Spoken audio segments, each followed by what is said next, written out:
चलिए हम लोग आज से शुरुआत कर रहे हैं किसकी, भारतीय अर्थव्यवस्था यानी कि इंडियन इकोनॉमी की। इंडियन इकोनॉमी की शुरुआत हो रही है और ही ये कहा जाए कि लगभग कितनी क्लास इसकी होनी चाहिए, तो मुझे जहाँ तक लगता है कि लगभग ये 80 से लेकर के 120, मिनिमम क्लास 80 और मैक्सिमम 120 लेक्चर अगर आपको दे दिया जाए तो इंडियन इकोनॉमी कवर हो जाएगी। तो कहेंगे सर, आप कुछ लोगों को लग रहा होगा कि बहुत कम लेक्चर में हम ख़त्म कर देंगे। तो ये समझिए कि इकोनॉमी पे जो भी लेक्चर होगा, कोई भी वीडियो अगर मेरे जो आपको दिया जाता है तो वो 1.5 से 2 घंटे का होगा। आपको देखना पड़ेगा, यानी 1.5 से 2 घंटे का अगर मैं क्लास दूं आपको, तो उसके बाद ये हो सकता है कि 80 क्लास में या 120 तक हम पूरा कर सकते हैं। दूसरी बात यह है कि इकोनॉमी को हम कैसे पढ़ें। एक सवाल उठता है कि कैसे हम पढ़ाएंगे आपको। सबसे खास बात यह होता है कि यूट्यूब पर पढ़ाना ऐसी क्लास को मुश्किल होता है, खासकर इंडियन इकोनॉमी। लोग इसे पढ़ते कैसे हैं? लोग कहते हैं बार बार कि इकोनॉमी को पढ़ने के लिए आपको बस थोड़ा सा कॉन्सेप्ट जान लीजिए और उसके बाद करंट को कनेक्ट कर दीजिए, लेकिन शायद उन्हें ये नहीं पता है कि इंडियन इकोनॉमी के जितने चैप्टर रखे गए हैं वो एक दूसरे से कनेक्ट होते हैं। बिना कनेक्ट हुए आप उनके बारे में लिख नहीं सकते हैं। करंट में आप पढ़ भी सकते हैं, फैक्ट बेस्ड जो क्वेश्चन एग्जाम में आएंगे उसे आप हिट भी कर सकते हैं, सब कुछ कर सकते हैं। लेकिन आप अगर ये सोचते हैं कि आप उसे जीएस का जो तीसरा पेपर होता है, यूपीएससी और आपके यूपीपीसीएस की बात अगर किया जाए, तो जीएस का जो वहाँ मेंस में आप देखते हैं कि इकोनॉमी का पेपर है, उसमें आप समझ सकते हैं यूपीएससी में। और यूपीपीसीएस में जो जीएस थर्ड है आपका, यानी जहाँ इंडियन इकोनॉमी के कम से कम 5-6 टॉपिक हैं, उनमें अगर सब टॉपिक का आप स्टडी करिए तो आपको समझ में आ जाएगा कि ऐसे है नहीं इंडियन इकोनॉमी। और मुझे लगता है कि यूट्यूब पर बहुत अच्छे से चीज़ों को बता पाना थोड़ा सा मुश्किल भी होता है, लेकिन मेरे द्वारा एक ऐसा प्रयास आपके लिए किया जाएगा कि यूट्यूब के इतिहास में इंडियन इकोनॉमी की ऐसी क्लास शायद आपको ना मिले। मैं ऐसा प्रयास कर रहा हूं कि शायद यूट्यूब के इतिहास में अब तक जितने भी लेक्चर दिए गए होंगे उतने बहुत व्यवहारिक तरीके, सरल शब्दों में आपको मैं इंडियन इकोनॉमी की जानकारी उपलब्ध करवाऊंगा। सबसे खास बात, चूंकि हम क्लास किसकी ले रहे हैं, ये सिविल सर्विसेज क्लास के लिए है। यानी कि हम इंडियन इकोनॉमी किसके लिए पढ़ रहे हैं, सिविल सेवा की तैयारी करने वालों के लिए पढ़ रहे हैं। लेकिन यदि आप असिस्टेंट प्रोफेसर की तैयारी कर रहे हो, या नेट जेआरएफ देना चाह रहे हो, या इकोनॉमी सब्जेक्ट से आप कोई और एग्जाम देना चाह रहे हो, शिक्षक बनना चाह रहे हो, आपका एक सब्जेक्ट हो, तो उसके लिए भी ये कारगर सिद्ध हो सकता है। लेकिन मेनली हमारी क्लास फोकस्ड कहाँ है, यूपीएससी और यूपीपीसीएस पे। बहुत ही जानदार क्लास ली जाएगी। आपको किसी भी क्लास में कभी उबना नहीं चाहिए, क्योंकि मेरी हर एक लाइन क्या होगी, कनेक्ट रहेगी एक दूसरे के साथ। तो पहले हमें ये जानना चाहिए कि जो भी सिविल सेवा की तैयारी कर रहे हैं उन्हें इंडियन इकोनॉमी जब पढ़ना चाहिए तो किन बातों का ध्यान रखना चाहिए। हाँ, एक बात और कि कौन सी बुक किसके रखना चाहिए, क्या इसके लिए कोई रेफरेंस बुक है। तो मैं आपको ये बताता चलूं कि यदि आप इंडियन इकोनॉमी अच्छे से समझना चाह रहे हैं तो एक बुक है, उसका नाम है रमेश सिंह, जो तमाम यूट्यूबर चिल्लाते रहते हैं। हम भी वही बता रहे हैं, तो आप ये कहेंगे कि सर आपने नया क्या बताया। क्या रमेश सिंह ही जो टॉपर्स हैं और जो यूट्यूबर्स हैं, बुक लिस्ट बताने वाले बहुत मोहतरम लोग हैं यूट्यूब पर, जो आए दिन बुक लिस्ट शेयर करते रहते हैं। जो मुझे पता है वो मैं आपको बता रहा हूँ, जिससे आपको जो बताते हैं लोग यूट्यूब पे, मैं वो बुक का नाम ले जा रहा हूँ। तो उस बुक को आप लीजिए और मेरे साथ क्लास कीजिए। इंडियन इकोनॉमी में कहीं भी आपके द्वारा कोई भी सवाल मिस नहीं हो सकता है। आप रमेश सिंह को लीजिए ना लीजिए, कोई मुद्दा है नहीं। आप इस बुक को स्किप कर सकते हैं एक कंडीशन में, जब आप एनसीईआरटी को हिट कर देंगे। यानी आप कुछ मत करिए, एनसीईआरटी का 12 की जो बुक है, 11 और 12 की, जिन बुक को मैं बताऊं उन्हीं बुक को आप लेकर के स्टडी करिए। तो कहेंगे क्या सर एनसीईआरटी से सारा कुछ हो जाएगा? बिल्कुल नहीं होगा। मैं आपको गुमराह नहीं करूँगा। इसके साथ आपको कनेक्ट करना होगा एक बहुत ही चर्चित, तो मैं नहीं कहूँगा क्योंकि यूट्यूबर उसका नाम नहीं लेते हैं, यहाँ तक कि जो टीचर्स ऑफलाइन क्लास करते हैं वो भी उस बुक्स का नाम नहीं लेते हैं, क्योंकि उसी बुक से टीचर पढ़ाते हैं, इसे उसका नाम लेना नहीं चाहते। अगर उसका नाम ले लेंगे तो उनकी जो दुकान बहुत लंबी चौड़ी चल रही है ना, वो बंद हो जाएगी। ये तो छोड़, मैं बता रहा हूँ आपको, ये भारतीय अर्थव्यवस्था की एक बुक है जिसके लेखक हैं संजीव वर्मा। अगर आप संजीव वर्मा की बुक मार्केट में ढूंढिए, ये बुक आसानी से मिल भी जाएगी, लेकिन इस बुक की खास बात है कि मिस्टर संजीव वर्मा इसे हमेशा अपडेट करते रहते हैं। तो आपको देखना होगा कि संजीव वर्मा की इंडियन इकोनॉमी की बुक जो बिल्कुल लेटेस्ट अपडेट मोड में हो, उसी को आप ले सकते हैं। बहुत ज़्यादा पेज भी नहीं है, बहुत ज़्यादा कोई ऐसी मटेरियल उसमें आपको गुमराह नहीं करेंगे, वो जो भी वो सॉलिड मटेरियल वहाँ होगा उतना ही पढ़िए और मेरी क्लास लीजिए। हाँ, आपको अगर लगता है कि नहीं हमें पीएचडी करना है इंडियन इकोनॉमी में, तो आप रमेश सिंह के साथ संजीव वर्मा को रख लीजिए। अब इसके अलावा भी कुछ और पुस्तकें ऐसी हैं जो कि हमारे अकेडमी लेवल पे चलती है, उन बुक को आपको थोड़ा सा ढूंढना पड़ेगा। अगर आपके पास लॉन्ग टाइम हो, जैसे मैं कहता हूँ कि 3 साल से अधिक तैयारी नहीं करना चाहिए, 3 साल से अधिक तैयारी करना पड़े तो फिर कंपटीशन बने रहना थोड़ा सा घातक सिद्ध होता है। मैं कई बार इसके बारे में चर्चा कर चुका हूँ। तो ये थी बुक की बात कि कौन सी बुक हमारे साथ आप यूज कर सकते हैं। आप ये रमेश सिंह को भी यूज कर लीजिए, कोई प्रॉब्लम नहीं। लेकिन हाँ, अब ये समझिए कि संजीव वर्मा की बुक अगर आप यूज करते हैं तो आप सीमित शब्दों के साथ बहुत अच्छे चीज़ों को समझ सकते हैं। हाँ, बस इतना है कि संजीव वर्मा ने बहुत सारी बातों को छोड़ रखा है, तो ये बात मानकर चलते हैं कि इन सबका अध्ययन आप एनसीईआरटी में करके आए होंगे, इसीलिए संजीव वर्मा के साथ एनसीईआरटी का पढ़ना बहुत आवश्यक हो जाता है। अब दूसरी बात, सिविल सर्विस की तैयारी कर रहे हैं उन्हें किन बातों का ध्यान देना चाहिए।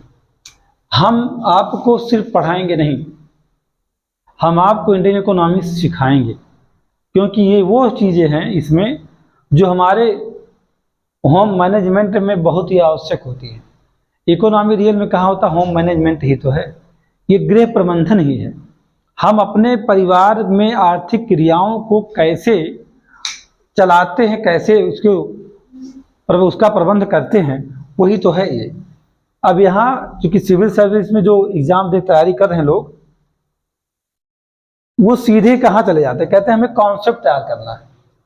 तो मैं आपको कॉन्सेप्ट ही नहीं सिर्फ बताऊंगा, मेरे द्वारा जो भी सब्जेक्ट पढ़ाए जाएंगे यूट्यूब पर, यूँ समझिएगा कि कॉन्सेप्ट खासकर इकोनॉमी के साथ तो विशेष है, क्योंकि इकोनॉमी में अवधारणाओं की बातें बहुत की गई हैं। अगर यह आपको अवधारणाएं ना क्लियर हों तो आप इसमें एक भी लाइन लिख नहीं सकते हैं।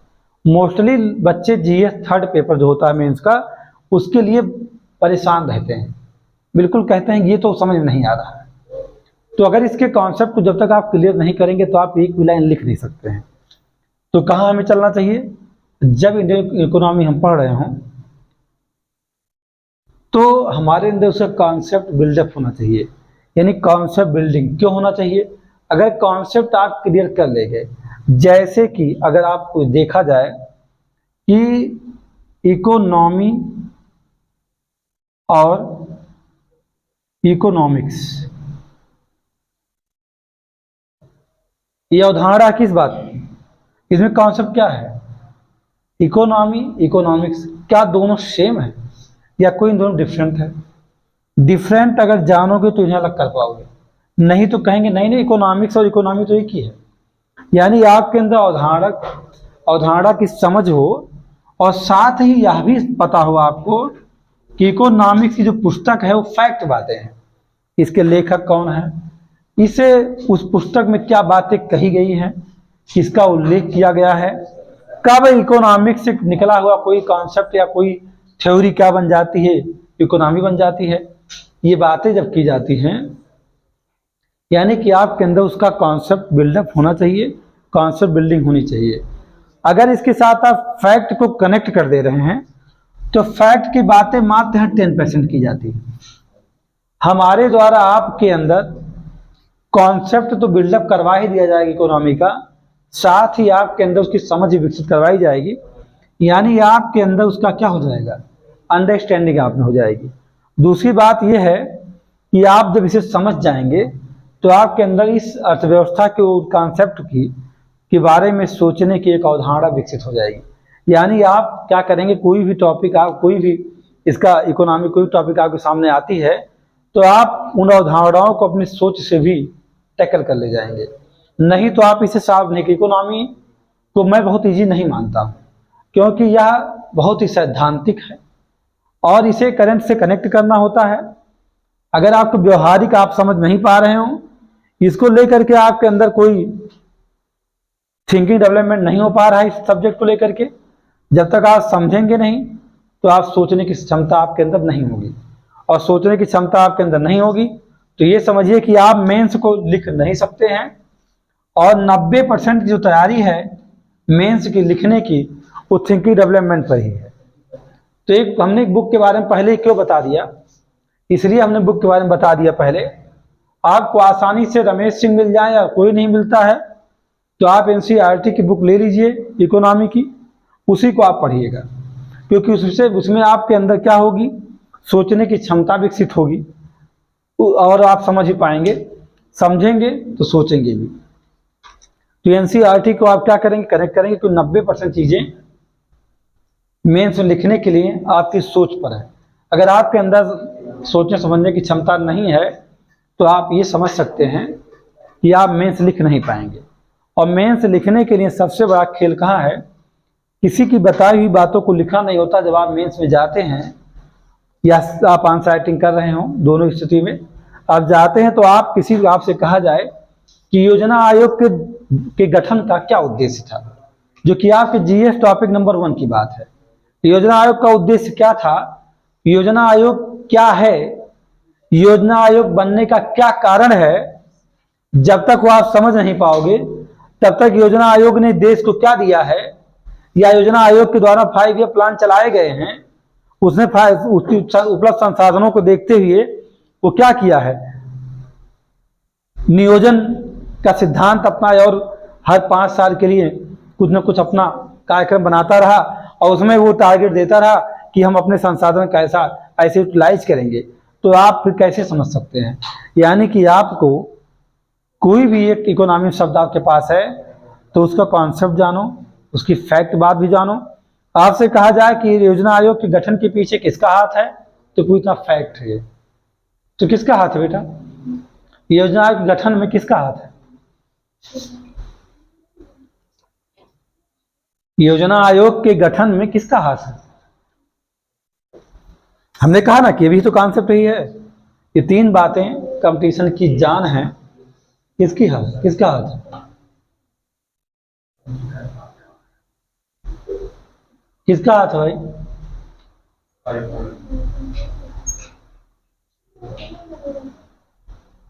इस देश के पहले प्रधानमंत्री नेहरू जी का हाथ है, क्योंकि आजादी के बाद की बात है। मैंने कहा है कि मैं कॉन्सेप्ट फैक्ट की बात कर रहा हूं, यानी कि उस योजना जिस योजना आयोग को बनाया गया था, जिसकी संरचना, जिसके कार्य, जिसके उद्देश्य का टॉपिक उनमें आपके है। योजना आयोग क्या है, योजना आयोग क्यों गठित किया गया, किसके द्वारा गठित करवाया गया है ना, किसने इसके बारे में सोचा था, उसको लगा योजना की आवश्यकता क्यों है। इतने चीजों को जब इतनी बातों को अंडरस्टैंड करोगे तब आपके अंदर ये लिखोगे कब, जब इतनी बातों को समझोगे, और अन्यथा आप लिख नहीं सकते। हाँ, योजना आयोग की जो कि 2015 में नीति आयोग बन गया है ना। तो हमारे देश के विकास में उसी का योगदान है। तो मैंने एग्जाम्पल दिया। तो आपको हम ऐसे पढ़ाने वाले हैं क्या, इंडियन इकोनॉमी, यानी मेरे द्वारा आपको ऐसे ही स्टडी करवाया जाएगा। जबरदस्त क्लास होगी, बहुत आसानी से आपको चीजें समझ में आएंगी। अब हम बात करते हैं, क्योंकि हमारे द्वारा आज आपको सिर्फ इकोनॉमी का एक सामान्य परिचय दिया जा रहा है, कैसे पढ़ना है इसे मैं चर्चा करने वाला हूँ। आपको ये बताने वाला हूँ कि इकोनॉमी कैसे कनेक्ट होती है, इकोनॉमी की आवश्यकता क्यों पढ़ने के लिए, कौन से चैप्टर किसके साथ कनेक्ट हो रहे हैं, ये सारी बातें हैं। हमें इकोनॉमी क्यों पढ़ना चाहिए, ये सवाल उठता है। हमें इकोनॉमी पढ़ने की आवश्यकता क्यों है, क्यों पढ़े इकोनॉमी, बताइए। यस, हमें इकोनॉमी इसलिए पढ़ना चाहिए क्योंकि हमारे पास जो संसाधन उपलब्ध हैं उन संसाधनों को कैसे हम यूटिलाइज करें या अपने लिए उपयोगी बनाएं या हम उसे यूज कर सकें या उसका हम उपभोग कर सकें, ये सारी चीज़ें अगर देखा जाए तो इसलिए हमें पढ़ना पड़ता है, क्योंकि जो आपका इकोनॉमी है यानी जो कि निकला कहाँ से है, इकोनॉमिक्स से। आप देखते हैं कि उपलब्ध संसाधनों का समुचित प्रबंधन, जो समुचित प्रबंधन है वो कहाँ होगा, इकोनॉमी में होगा, क्योंकि उसमें किसी एक सिद्धांत के थ्रू आप ऐसा करने वाले हैं। तो इसलिए हमें इसे पढ़ना आवश्यक होता है, क्योंकि समुचित प्रबंधन कहाँ, समाज में, परिवार में होना है। जो संसाधन है समाज, परिवार, किसी देश में, है ना, किसी एक विशेष क्षेत्र में हम क्या करते हैं, जो वहाँ उपलब्ध संसाधन है उसका हम क्या करते हैं, उपयोग करते हैं। कैसे करते हैं, इसीलिए हमें इकोनॉमिक पढ़ने की आवश्यकता पड़ जाती है। कैसे करना है, नहीं तो आपका संसाधन कम हो तो आप क्या करेंगे, उसे एक दिन में ख़त्म कर देंगे। एक दिन में ख़त्म कर देंगे तो जाहिर सी बात है कि आने वाली पीढ़ी कुछ मिलेगा नहीं। जो सतत विकास का सिद्धांत है वो क्या रह जाएगा, ब्रेक कर जाएगा। दूसरी बात क्या, कैसे पढ़ना है। कैसे पढ़ना है इसका जवाब आपको हम पहले दे चुके हैं, है ना। कैसे पढ़ना है इसका जवाब मैं आपको पहले ही दे चुका हूँ कि आपको पहले कॉन्सेप्ट को समझना चाहिए, समझ विकसित करना है अपने अंदर, उसके बाद आंसर राइटिंग के बारे में सोचना है और बहुत ही सीरियस मोड में पढ़ना चाहिए इसको। अगर देखा जाए तो इकोनॉमी को रियल में बहुत ही सीरियस मोड पे स्टडी करना चाहिए। बहुत ही उबाऊ सब्जेक्ट है, अच्छे को समझ में नहीं आता है, क्योंकि कुछ बातें ऐसी इसमें होती हैं जो व्यवहारिक करके मेन से लिखना होता है तो काफ़ी टफ हो जाता है। अगर ऐसे ही काम चलाऊँ पढ़ना तो पढ़ा जा सकता है, उल्टा सीधा लिख करके आप काम दो, उससे कोई फ़ायदा आपको मिलेगा नहीं। तो कैसे पढ़ना इसके बारे में आपको चर्चा पहले कर दिया हूँ। आवश्यकता क्यों है इसको पढ़ने की या क्यों पढ़ें, दोनों बात एक ही हैं। आवश्यकता इसीलिए है क्योंकि हमारे पास जो संसाधन उपलब्ध हैं उनको हम कैसे उपभोग करें, उन्हें कैसे यूटिलाइज करें, इसलिए हम इसके सिद्धांतों को ढूंढते हैं। अब मामला यहाँ एक और हो गया क्या कि आपको ये देखना होगा कि इंडियन इकोनॉमी की बात आप बार बार करते हैं और ये आप पढ़ने जा रहे हैं। तो इकोनॉमी जो शब्द है और जो आपका इकोनॉमिक्स है, दोनों में क्या कोई अंतर है? बिल्कुल अंतर है। जो इकोनॉमिक्स है ये सिद्धांत है, इसमें क्या है, मेरी भाषा में कहा जाए तो ये क्या है, ये सिद्धांतों का जखीरा है। क्या है? सिद्धांतों का जखीरा है। और इन्हीं सिद्धांतों में से किसी एक सिद्धांत को लेकर के या उस किसी एक सिद्धांत को हम क्या करते हैं, उसके व्यवहारिक रूप में हमारे यहाँ जो भी उपलब्ध संसाधन हैं उनको यूटिलाइज करने के लिए हम क्या करते हैं, उस सिद्धांत को अपने यहाँ अप्लाई कर देते हैं।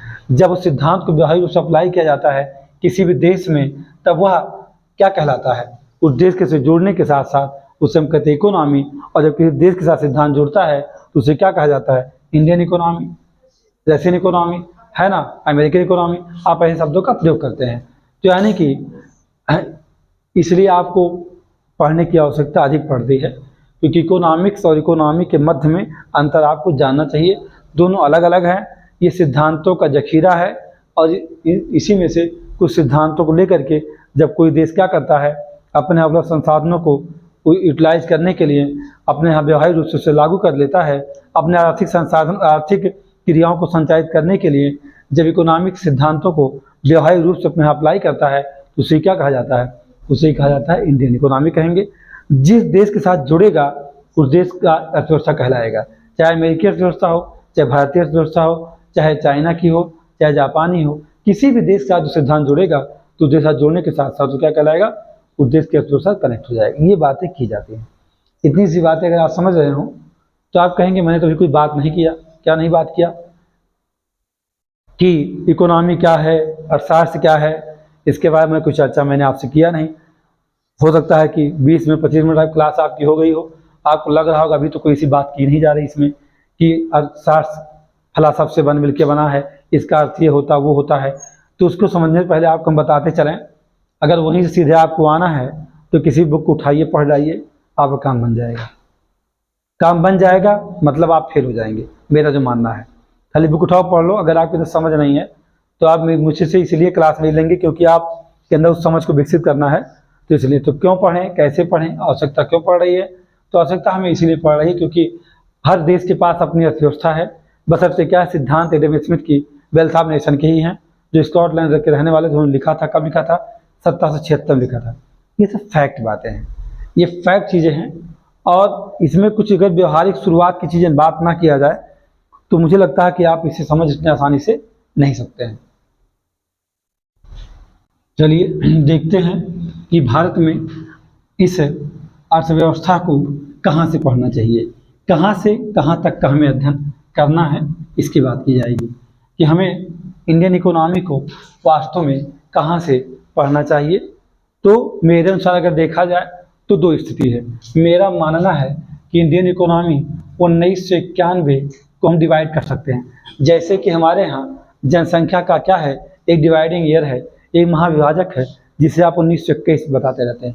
वैसे हम भारतीय अर्थव्यवस्था के लिए एक बहुत बड़ी रेखा या एक महाविभाजक रेखा कैसे खींच सकें, तो उसे खींचने के लिए हमें काफ़ी अध्ययन करने के बाद, या कह सकते हैं कि मैंने बहुत सारा शोध किया, उस शोध में मुझे निकल के आया कि 1991 के पहले की अर्थव्यवस्था और 1991 के बाद की अर्थव्यवस्था, यानी हमें दो तरीके से पढ़ना चाहिए। कैसे? 1991 के पहले की अर्थव्यवस्था और दूसरा 1991 के बाद की अर्थव्यवस्था का अध्ययन हमें करना चाहिए, यानी पहले और बाद की।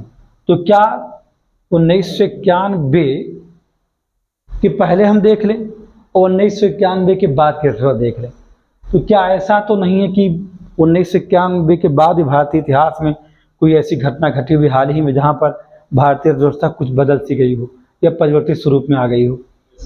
तो कौन सी ऐसी स्थिति है के बाद की बात किया जाए तो यहाँ हमें एक समय और लाना पड़ेगा। कहाँ? 2000, यानी सन 2000। एक बार 1991 के बाद बदली भारतीय अर्थव्यवस्था, लेकिन 2000 के बाद हमारे यहाँ अर्थव्यवस्था में कुछ नए नए सिद्धांतों को अपना लिया गया। जैसे हम पूंजीवाद की तरफ भी जा रहे थे, है ना, जहाँ बढ़ते चले गए। जहाँ हमारी सोच समाजवाद की थी, हम कहाँ चले गए? पूंजीवाद के नज़दीक जा रहे हैं। अभी हम पूंजीवादी पूर्णता नहीं बन पाए हैं, अभी वहाँ पहुँचे नहीं। तो यानी हमें जो पढ़ना अर्थव्यवस्था को, तो कहाँ 1991 के पहले की अर्थव्यवस्था पढ़नी है और क्या पढ़ना, उसके बाद की अर्थव्यवस्था को पढ़नी है।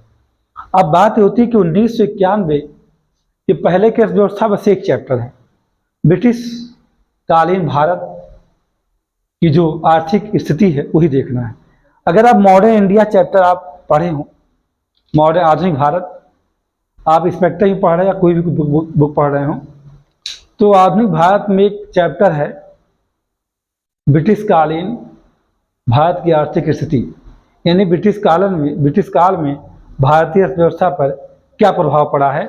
ऐसे कुछ चैप्टर के नाम अलग अलग किताबों में अलग अलग तरीके दिए जाते हैं, लेकिन आप इससे इतने सब जानिएगा कि भारतीय अर्थव्यवस्था ब्रिटिश कालीन कब कैसी रही है, यानी कि 1991 के पहले, यानी कि आपको आज़ादी भी कह सकते हैं 1947 को भी देखना है 1991 के पहले। और 47 के पहले की अगर बात करोगे तो मात्र मॉडर्न इंडिया से एक चैप्टर उठाइएगा। क्या उठाना होगा आपको? भारतीय अर्थव्यवस्था पर ब्रिटिश प्रभाव। अगर उसे आप देख लेते हैं, यानी ब्रिटिश लोगों का भारतीय अर्थव्यवस्था क्या प्रभाव पड़ा है, वो आप 1947 के पहले एक चैप्टर आप मॉडर्न इंडिया से ले आइए तो खत्म हो गया।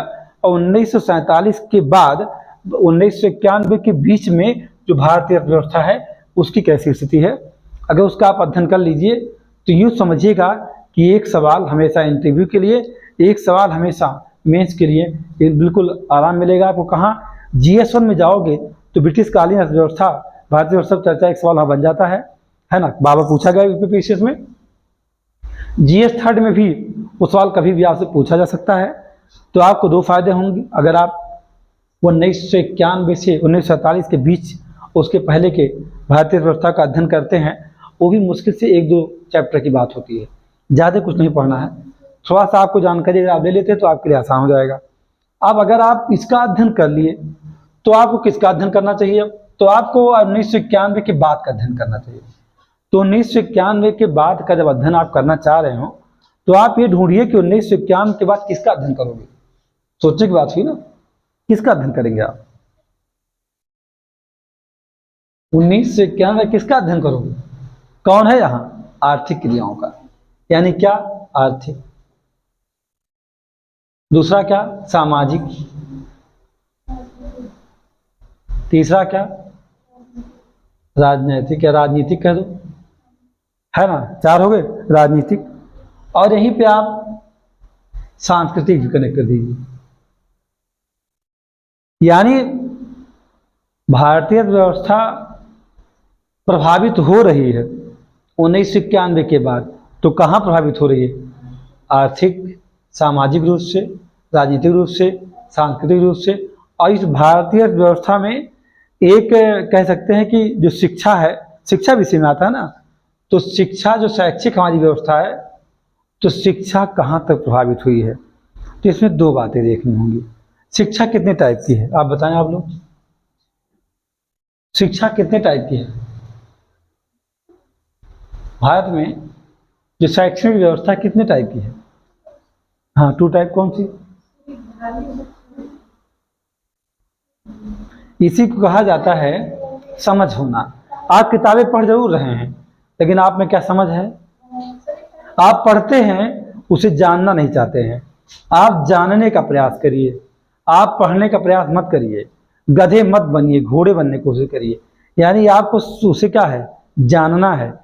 तो आपसे कोई सवाल करता है आप क्या कर रहे हैं? हम पढ़ नहीं रहे हो, आप जानना चाह रहे हो, किसी चीज़ के बारे में जानना चाह रहे हो जो पहले घटित हो गई, या कोई सिद्धांत है, इतिहास है, भूगोल है, किसी की औषधि है, किसी की संरचना है, वही तो हमें जानना है। आज जानने के लिए पढ़ें। सिविल में मैंने कहा है कि सिविल में आप आ गए हैं तो इस बात को बखूबी समझिएगा कि आपको पढ़ना नहीं है, आपको जानना है। अगर सिर्फ नोट्स बना के रख के और PDF लेके घूमना है तो आप कभी सिलेक्शन नहीं पाएंगे, ये मेरा मानना है। इससे कुछ होता नहीं है जब तक उस सब्जेक्ट की आपके अंदर समझ ना हो। यानी अगर ये कहा जाए कि पूरा इकोनॉमी 2 से 3 चैप्टर को अगर आप सिंगल पेज में नहीं ला सकते हैं तो आप तब तक अधिकारी इसके नहीं हैं। मतलब आप इस समझ जब आपके अंदर होगा तो उसे आप कम से कम वर्ड में ला करके उन चीज़ों को रख सकते हैं और किसी को भी बाकायदा समझा सकते हैं। इकोनॉमी मोस्टली देखा जाए जो प्रबंधन करने वाले यानी MBA करने वाले बच्चे हैं, या जो जहाँ पर कुछ ऐसे कोर्स संचालित हैं जिनका संबंध मैनेजमेंट से है, तो वहाँ इकोनॉमी पढ़ाया जाता है। इसकी बड़ी महत्ता है। और चूंकि आप प्रशासनिक अधिकारी बनना चाहते हैं तो यहाँ भी आपको प्रबंधन करना है। किसका प्रबंधन करना है? आर्थिक क्रियाओं का भी, सामाजिक क्रियाओं का भी, सांस्कृतिक को भी, राजनीतिक को भी और शिक्षा को भी। अब मेरी बातों आप शायद समझ गए हों कि मैं इन बातों को मैंने क्यों किया है, कि आप किसे पढ़ना है, हम शिक्षा की बात क्यों कर रहे हैं। शिक्षा भी तो आपकी जिम्मेदारी है, किस दूसरे की है। आप प्रशासनिक अधिकारी बनोगे तो आपकी भूमिका होगी ना इन क्रियाओं के संचालन में, या नहीं होगी? अगर भूमिका है तो आपको जानना चाहिए। अब बात उठती, मैंने एक सवाल आपसे किया था कि शिक्षा कितने प्रकार की होती है। आपने कहा, किसी ने कहा 2 टाइप। वो नहीं बता पा रहा कि 2 टाइप शिक्षा कौन कौन सी है। कोई क्या धार्मिक शिक्षा है, कोई बता रहा फलाना शिक्षा है। अब आप बताइए, आप इसमें सिविल की तैयारी कर रहे हैं और आप छोटे नहीं हैं और इस सवाल का जवाब आपके पास नहीं है, तो कहीं ना कहीं कष्ट होना चाहिए। देखिए, आप इसमें कोई भी चीज़ ऐसे नहीं बता सकते हैं, है ना, ऐसे ही नहीं बता सकते हैं। मोबाइल की दुनिया से बाहर निकलो, ठीक है? हाँ, मोबाइल यहाँ नहीं, रूम पर यहाँ नहीं, मोबाइल दुनिया से बाहर निकलो और 10 घंटे पढ़ने की कोशिश करो। इसका उत्तर आपके पास ही है, मैं बताऊंगा, आ करके भी रह जाओगे है ना। हमारे दो 2 टाइप, आपने बात सही कहा। एक हमारे यहाँ एकेडमिक एजुकेशन होता है और एक एजुकेशन हमारे यहाँ कम्पिटिटिव होता है, बस दो। एक एकेडमिक एजुकेशन है, शिक्षा है भारत में, और एक कई शिक्षा है कम्पिटिटिव है। आप एकेडमिक से निकल करके इस समय कहाँ आ गए हैं? कम्पिटिटिव में। तो इसके अलावा कोई शिक्षा आप कहेंगे प्राइमरी है, मिडिल है, ये सब कुछ नहीं, जूनियर है सर, हायर है, कुछ भी नहीं बेटा, वो एकेडमिक है। तो ये क्या आपको नहीं पता था क्या? वही पढ़ के फंस गए। तो हमें देखना होगा कि हमारे जो शिक्षा है एकेडमिक स्तर पर, एकेडमिक लेवल पे, क्या उसमें अर्थव्यवस्था के द्वारा भी परिवर्तन हुआ है या शिक्षा ने अर्थव्यवस्था को बदल दिया है? ये इंटरव्यू के क्वेश्चन है। मैं गुड, क्या अर्थव्यवस्था ने शिक्षा में कोई परिवर्तन किया है या शिक्षा के द्वारा अर्थव्यवस्था को परिवर्तित किया जा रहा है? यह दोनों बातें हैं, क्योंकि दोनों एक दूसरे को बदलती हैं। नहीं समझे क्या? उसका शिक्षा का प्रभाव अर्थव्यवस्था पे है, शिक्षा का प्रभाव आर्थिक क्रिया, सामाजिक, सांस्कृतिक, राजनीतिक सब पर है। और शिक्षा को भी अर्थव्यवस्था ने बदला है। कैसे बदला? आप एकेडमिक में एक फिक्स आपकी फीस है, एडमिशन लेते हैं, उतने ईयर पढ़ते हैं, और जब आप आते हैं कहाँ? आप आते हैं कंपटीशन में। तो जैसे कंपटीशन का मतलब मेरा है क्या? आईएएस और क्या? पीसीएस। आईएएस है और पीसीएस है, इसी बात तो है। कंपटीशन में इन्हीं बात करेंगे, क्योंकि आप इसी को पढ़ रहे हैं, तो हमें किसकी बात करनी चाहिए? इन्हीं की बात। वैसे कंपटीशन में तो यूपीपी भी आता है, जो वनडे एग्जाम होते हैं, 80 तमाम एग्जाम होते हैं, लेकिन उसकी बात हमें नहीं करनी कि मेनली हम डिपेंड कहाँ किसके फोकस कर रहे हैं? इसी पर, सिविल पर। तो अब आईएएस और पीसीएस का जो एग्जाम होता है, इसमें अर्थव्यवस्था ने कोई बदलाव नहीं किया क्या? क्या बदलाव किया बेटा? अब आप सोचिए क्या बदलाव किया? अर्थव्यवस्था ने इसे भी परिवर्तित किया है, इसमें तो महापरिवर्तन किया। तो इसमें परिवर्तन क्या कर दिया? कंपटीशन। जहां आप हैं, आप एक सिविल सेवक बनने जा रहे हैं, आपके पास प्रेजेंस ऑफ माइंड जबरदस्त होना चाहिए। आपका बौद्धिक विकास, जो आप अनर्गल चीजों में अपना बौद्धिक विकास कर रहे हैं, वहां से हटा करके इस दुनिया में लौटिए। बहुत आनंद है। मैं इतना कहूंगा कि जिस दिन आप वास्तविकता में आएंगे, यानी जमीन पर आएंगे, ये जो इमोशंस होते हैं इन्हें दरकिनार करते हुए अगर आप जब रियलिटी में आएंगे, बहुत आनंद आएगा। इतना आनंद आपको आने वाला है जीवन में आपके कि आप कहेंगे बिना जाने कैसे हम मर जाते।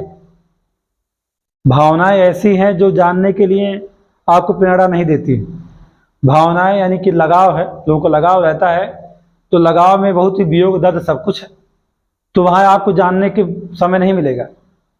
जानता कौन है? जैसे मीरा दरस दीवानी थी किसी की, किसकी दीवानी? श्री कृष्ण की। अगर उनकी विरह में न होती तो इतनी बड़ी भक्त न होती, है ना? अगर उनके पास ही रहने वाली कौन? राधा, उनकी प्रेम दीवानी थी। श्री कृष्ण को उतना वो नहीं समझ पाई जितना कि मीरा समझ पाई, यानी कि जितना कि श्री श्री प्रेमानंद महाराज जी समझ पा रहे हैं। उन्होंने समझा, किसे? राधा को भी समझा और श्री कृष्ण को भी समझा। जो मथुरा में एक संत हैं, बहुचर्चित हैं, भारत में ऐसे संतों की बहुत ही कमी है, और कह सकते हैं ऐसे संत बहुत दुर्लभता के साथ मिलते हैं। संत तो बहुत हमारे यहाँ, लेकिन प्रेमानंद महाराज जी का जो कॉन्सेप्ट है ऐसे ही है। वो जो भी उनके द्वारा चीज़ें बताई जाती हैं, यानी कि उन्होंने उन चीज़ों का स्वयं ही, मैं जो बता रहा हूँ आपको, कि वास्तविकता में जा करके उन्होंने उस पर अध्ययन किया, शोध किया, जो भी किया, या जो जप किया, जो भी उन्होंने किया, जिनकी भाषा में जो भी कहा जाए। तो वैसे ही हमारे इस कंपटीशन में इस बात को हमें वास्तविकता में जब आएंगे आपको समझना चाहेंगे। यानी जैसे प्रेमानंद जी कहते हैं कि आपको पहले जानना होगा। किसे जानना होगा? जिसकी आप माला जप करने जा रहे हैं, उसको आपको क्या होगा?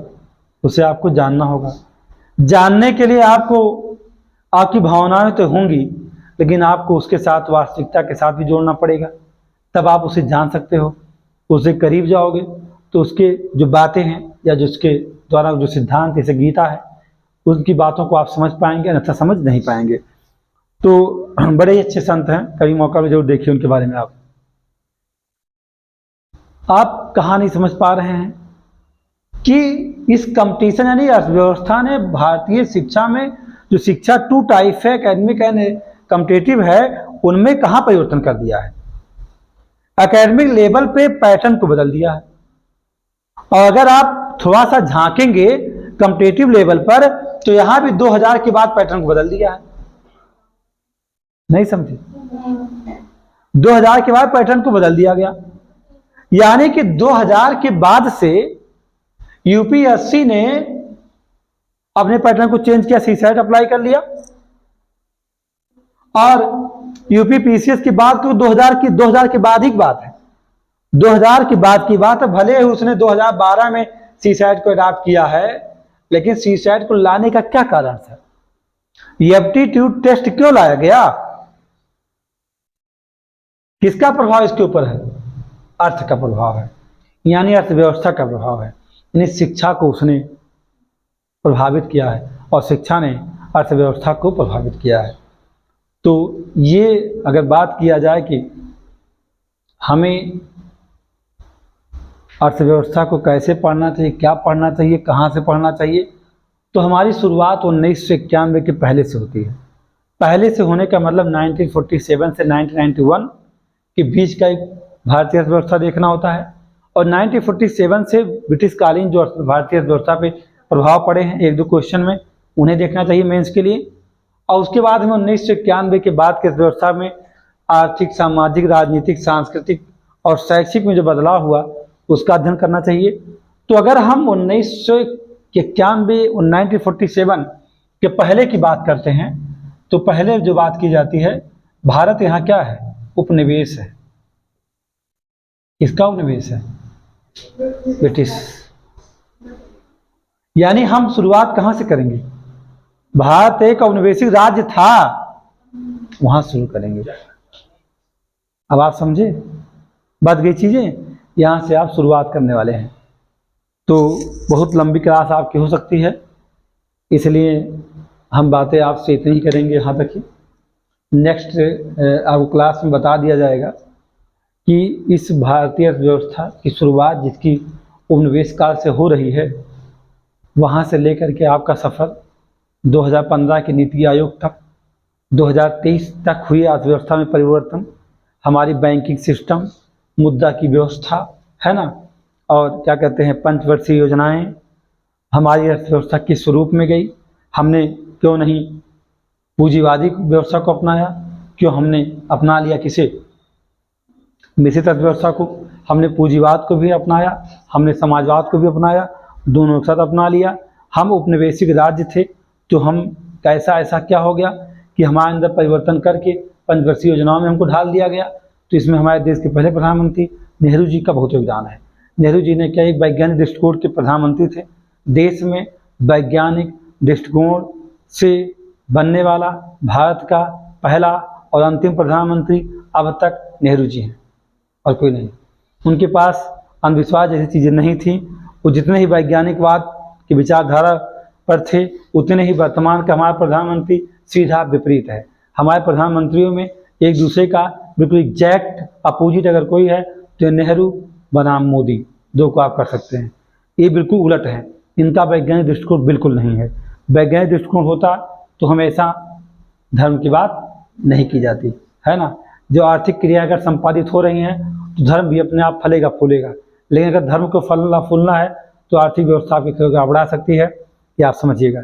तो कैसे उन्होंने, नेहरू जी ने इस देश में आर्थिक विकास के लिए, भौतिक विकास के लिए, सामाजिक विकास के लिए पंचवर्षीय योजनाओं जैसी चीज़ों को लाया था, उसका आप अध्ययन वहाँ करेंगे। और दूसरी बात, योजना आयोग बनाम नीति आयोग जो कि आपके सिलेबस में है, उसका भी अध्ययन आप करेंगे कि कैसे जो है योजना आयोग को नीति आयोग कैसे बनाया गया, और योजना आयोग का लक्ष्य क्या है। योजना आयोग का टारगेट क्या था? पॉलिसी बनाना, उसका एक लक्ष्य था, उसकी रणनीतियाँ बनानी थी कि उपलब्ध आर्थिक संसाधनों का हम विकास कैसे करें, या अपने देश को विकास विकसित और सब कैसे ले जाएं। ये सारी बातें वहीं की गई। आप संविधान को उठा के देखिए तो संविधान में भी ये किसकी बात की गई है? सामाजिक आर्थिक विकास की बात कही। इसीलिए भारतीय आपकी स्पीशीज की परीक्षा में इसे भारतीय अर्थव्यवस्था नहीं कहा जाता है, इसे क्या कहा जाता है? सामाजिक एवं आर्थिक विकास है। क्या कहा जाता है? भारतीय सामाजिक एवं आर्थिक विकास। इसका अध्ययन आप करते हैं, यानी आप समाज का भी और अर्थव्यवस्था का भी। अब इस देश में आर्थिक स्थिति कैसे सुधरेगी, इसके बारे में भी आपको हम बताएंगे। जैसे कैसे आप बचत करोगे तो कहाँ बचत करोगे? तो बैंकिंग सिस्टम पढ़ना पड़ेगा, बैंक जाना होगा तो बचत वहीं होगा। बैंक जाओगे तो जाहिर सी बात है, बैंक जाने पर वित्तीय व्यवस्था को देखना होगा। वित्तीय व्यवस्था देश में कैसी है? मनी मार्केट होती है और एक फाइनेंशियल मार्केट होती है, ये एक कैपिटल मार्केट होती है। एक मुद्रा है, एक क्या है? पूंजीवादी है। यानी एक मनी मार्केट होती है, एक कैपिटल मार्केट होती है। अब अगर आप जाते हैं कहाँ? मनी मार्केट में, तो आरबीआई को पढ़ना पड़ेगा, यानी हमें बैंकिंग के विकास क्रम को पढ़ना पड़ेगा। यानी आप उपनिवेश से आ रहे हैं कहाँ? भारत में बैंकिंग विकास का अध्ययन करेंगे, और जब वहाँ जाएंगे कैपिटल मार्केट में तो आप वहाँ इसे कंट्रोल करता सेबी, तो सेबी का अध्ययन करेंगे वहाँ। फिर आप शेयर मार्केट का भी अध्ययन करेंगे। आप आरबीआई, एसबीआई, आईडीबीआई यानी वित्तीय समावेशन करने वाली संस्थाओं को भारत में जो स्थापित हैं उनका अध्ययन करोगे।